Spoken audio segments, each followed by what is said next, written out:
Hello, I'm here with Adam. How are you today, my friend? I'm very good. How are you? I'm awesome. Could you tell everybody where you are?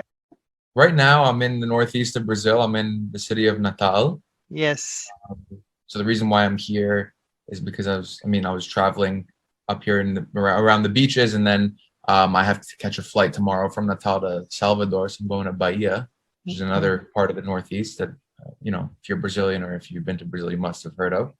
Um, but why am I in Brazil is because I did an exchange with the university because Mm. I myself studied 2 degrees. I study law and business. Wow. Um, yeah, so it's just part of my journey, one of my many travels, hmm um, which is something I'm really grateful for because I love to travel and I found a way to do it during school. Did you choose Brazil or has it been offered to you? So a little bit of both. My story goes kind of like this. Um, I'm an American Israeli, and I was originally born in the States, Mm-hmm. but I spent like 12 years living in Israel, and we're big travelers over there. So Mm-hmm. remember back in 2017, I did a trip, Mexico, Colombia, Peru, and then I did a little Mm-hmm. bit of Brazil. I passed through it for like 2 weeks, Yeah.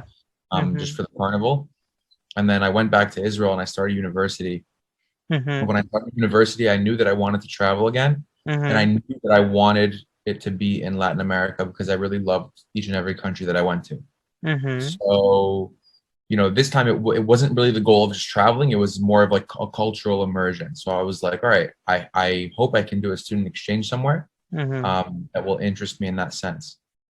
And then in the law school, the only universities that I was able to choose from, because we had like a list of partner universities, Mm-hmm. the universities I was able to choose from, I think one was in Mexico, or two of them were in Mexico Mm-hmm.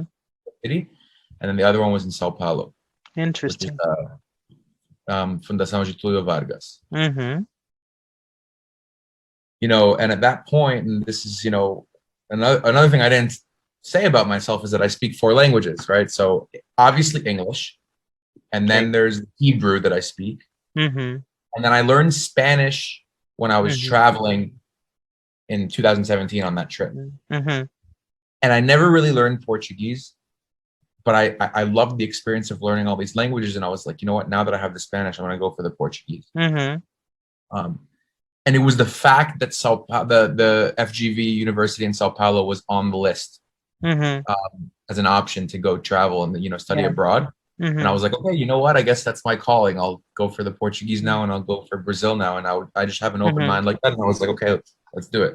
Mm-hmm. So yeah. Awesome. What is something that you're bringing home from Brazil when you go back? Um, I think culture, Mm-hmm. um, obviously the language, Mm-hmm. more friendships, Yeah. I mean, the Mm-hmm. friends kind of stay wherever the friends are, but so I don't know Mm-hmm. if that's Mm-hmm. bringing home with me. But I think it's culture because Mm-hmm. like at this point when I meet people, Mm-hmm. um, they ask me where I'm from, and I either can choose to say America or Israel because I spent so many Mm-hmm. years growing up in Israel, Mm-hmm. to the point where it makes me feel less American. But again, I'm Mm-hmm. not completely Israeli, so I don't really Yeah. have one identity, you know. Mm-hmm. And the fact that I did this traveling Latin America gave me also some other things culturally that people feel like, oh, you're not really American and you're not really Israeli. Like my Israeli Mm-hmm. friends say, you're not really that Israeli, and my American friends say, Mm-hmm. you're not really that American. And then Mm-hmm. I just realized that we're a product of everything we go through Mm-hmm. culturally. So I think Mm-hmm. that that's the biggest thing that I'll take back for sure. Got you. Learning languages, as you said, you speak four, has opened many doors to you. Open the universes, like Yeah. entire worlds. Uh-huh. It's just that's just the way it is because it's not just doors of people think they're going to learn a language to open doors of opportunity. It will also do that. Mm-hmm. Obviously there will be more jobs that you're able to get, Mm-hmm. and and you'll have these opportunities, but it's more like it opens you to a world. so Mm-hmm. so um the only way that I can really travel here alone comfortably in these random cities in Brazil is like the fact that I speak Portuguese. I feel Yeah. comfortable with locals. Yeah. Even if they're great people, when you don't speak the language, like you're gonna be doubting yourself. Like, oh, are they ripping me off? Are they taking advantage of me? Or what are they saying on the side? I think that it's also that it's the friendships also that come out of it. And Brazilians are very warm people. Your Instagram, that's really cool. So, at first it was Street Smart Adam. I also kind of like that name, but like that was when I really didn't know what direction I wanted to take it in. And I was thinking of doing all languages on one Instagram, and then I was like, you know what, this is too sloppy. I was learning Portuguese. I was like, you know what, it's gonna be fun. I'm learning Portuguese. I'll help with some English. We'll talk about culture. We'll talk about travel. I was moving around at the time a lot, so I was like, what I even asked my followers at the time when I had a few followers, I was like, what should my name be? And I think we kind of came to a consensus together, like, onde está o Adam? Where's the Adam? Whatever. Yeah. From the 4 languages you speak, do you think Portuguese was the hardest or the easiest? So Portuguese was either the hardest or the second hardest. I'm just gonna reach back and grab my coconut water while it's still cold. No problem. No problem. So I think Portuguese is definitely the hardest, but only because I'm Jewish, so I grew up, even when I wasn't living in Israel, I grew up with familiarity with the Hebrew language. It was just a part of my life. I am a non-native English teacher. I ask because we are very marginalized. We are not chosen because we are not natives. What is your opinion about that? Okay, so my opinion about that is that I'm a big believer in non-native teachers because you are a product of what your target market wants to become, right? So all these people who are thinking about which teacher to choose, they want to speak English as well as you do. That's what they want to do. They just, maybe they put you in a category, oh, you're not native, so I don't know if I can trust you. I understand that part. But I think that what you have that I don't, for example, is you have a Brazilian head, a Brazilian brain, a Brazilian mind. So you know what the transition was like to go from Portuguese to English, right? Like I think that I can teach Portuguese to an American better than most Brazilians, or almost better than almost all the Brazilians. I think I believe so, because I'm like, hey, this is how I did it, and it's the easy way. But again, it becomes personal for each and every one, so I wouldn't be shocked, marginalized. But that's my take on it. I respect it a lot. I think it's good. I think people should be willing to learn from somebody who's not native. Awesome. And how can you be so funny on your Instagram? I think that things automatically become funnier because of the Portuguese and because of me being new to these experiences, and all the videos that I make on Instagram are like my real life experiences, like talk about something I went through, or if I did like a skit about something, that happened to me. But so it makes it funny. I don't think I'm that, like, if I did these videos in English, like people wouldn't, or if I did them about something else, like, so, for an audience of mine back home, like people wouldn't think that's funny. But my friends do think I'm, like, in certain moments that I am funny. I just think that it's the Portuguese language and me running into all these obstacles and funny situations in Brazil makes it funny for people who live here, because it's like, Could you identify as many accents as you could in Brazil, or not so many? Could you see the difference from one region to the other? So this is the most amount of time that I've spent in a country that's, important to me. So being here and diving into Brazilian culture for the past 2 years almost, you'd be able to identify it here more than anywhere else. Because if you go to a place for 2 weeks or for a month, you're not going to notice. You're probably not going to go to so many places. I've been to 10 different states in Brazil in these past Mm. 4 months. And I think that also Portuguese accents, Mm-hmm. they they change, the differences between them are a lot more drastic than other Mm-hmm. languages. Mm-hmm. Spanish is also pretty huge because you have different countries. Yes. But for Brazil as a country, one Mm-hmm. country Mm-hmm. has so many different accents. Yeah. Um, but I didn't notice the difference when I was first learning Portuguese. Mm-hmm. Like, oh, Yes. you're Brazilian, you're speaking to me in Portuguese. Okay, Yeah. that's like, you know, whatever. It's the same thing to me. Now I know that it's different. I got you. And what's your next station after Brazil?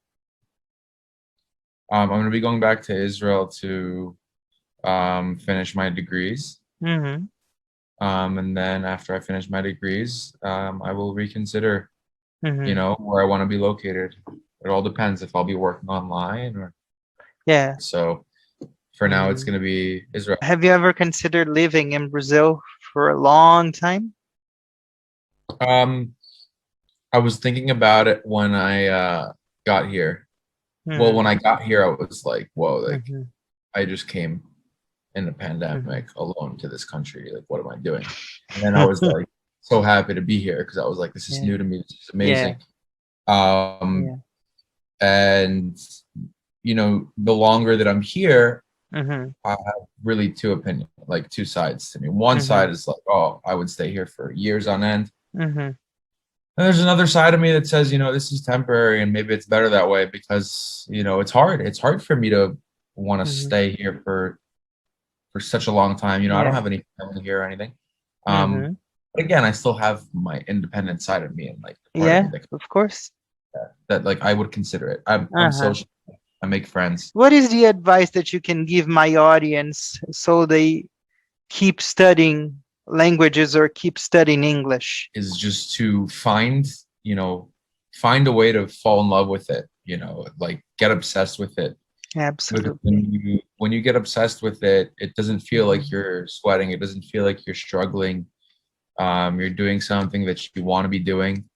Um, I understand that people feel a necessity to learn English, so it's Yeah. a little different. I was lucky enough to be born with it. Mm-hmm. But, choosing Spanish and Portuguese was simply, it was about the small things in life. I like the Yeah. music. I like the way the food Mm-hmm. tastes. Mm-hmm. Um, and so I think it's just get obsessed with it in a way that you can do multiple things to improve your Mm-hmm. skills, whether it's Mm-hmm. consuming content or going to a specific country or a specific restaurant, talking to the Yeah. people. You make it fun all Yeah. around. Yeah. Yeah. Well, now we go to the rapid round game. The first one is traveling is Exploring.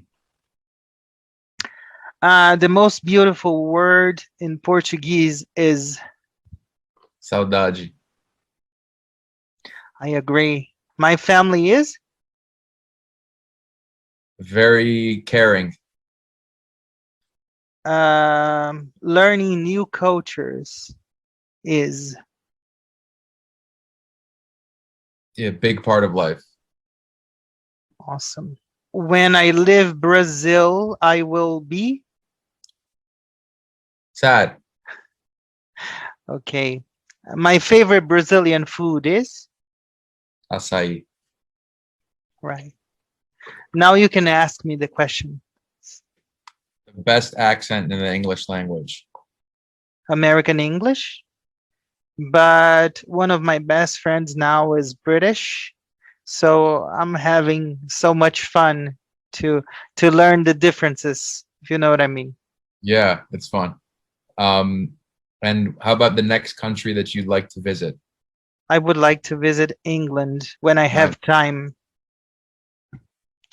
What's the most interesting food for you outside of Brazil? Dipping dots, Dipping dots, dipping dipping dots. dots. Yeah, those It's were popular when I amazing. was a kid. I Yeah, love that. When I go to America, I have to have it because I really love it.